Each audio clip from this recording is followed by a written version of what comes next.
இயேசுவின் சீஷர்கள் மனுஷரை பார்த்து கேட்ட கேள்விகளில் ஒன்று ரோமர் 14:10 நீ உன் சகோதரனை குற்றவாளி என்று தீர்க்கிறது என்ன என்று கேட்டார். ரோமாபுரியில் இருந்த கிறிஸ்து சபை விசுவாசிகளில் யூதர்கள், கிரேக்கர்கள், ரோமர்கள் என பல பின்னணியிலிருந்து வந்தவர்கள் இருந்தபடியால் சில நாட்களை கர்த்தருக்கென்று விசேஷித்துக் கொள்ளும் பொழுது மற்றவர்கள் அவ்வாறு அனுசரிப்பதில்லை. அனுசரியாதவர்களை குற்றவாளிகள் என்று கூறி அவர்களுக்குள் ஒற்றுமை குறைவு ஏற்பட ஆரம்பித்தது.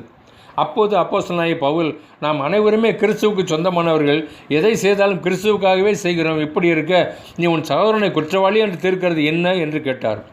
சமாதானத்திற்குரியவைகளையும் அந்யோன்ய பக்தி விருத்தி உண்டாக்கத்தக்கவைகளையுமே நாட வேண்டும் என்று அறிவுறுத்தினார்.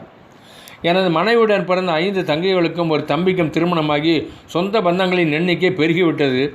குடும்பங்களில் நடக்கும் சுப காரியங்களில் கலந்து கொள்ளும்போது முறை, பழக்கம், வழக்கம் என்று அவரவர் மனதில் பட்டவற்றை கூறி குறையின் நிறைவுகளை விமர்சனம் செய்வது உண்டல்லவா? அதுபோல் வார்த்தையால், செயலால் குறை கூறியவர்களிடம் உடனடியாக தட்டி கேட்க வேண்டும் என்று நான் கோபப்படுவது உண்டு. அப்போது எனது மாமனார், விடுங்க மாப்பிள்ள, குற்றம் பார்க்கில் சுற்றம் இல்லை என்று பழமொழி உண்டு. நீங்கள் கேட்டால் அதனால் சண்டை சச்சரவுகள் வந்து கசப்பு, வெறுப்பு, பகை என்று உறவுகள் உடைந்து சின்ன பின்னமாகிவிடும். கர்த்தரிடம் சொல்லி விட்டு விடுங்கள், நாளடைவில் அவர்களே உணர்ந்து தெரிந்து விடுவார்கள். கடவுள் நமக்கு ஏற்படுத்தி கொடுத்த சொந்தங்களை எக்காரணம் கொண்டும் இழந்துவிடக்கூடாது என்பார். எவ்வளவு உயர்ந்த பண்பு!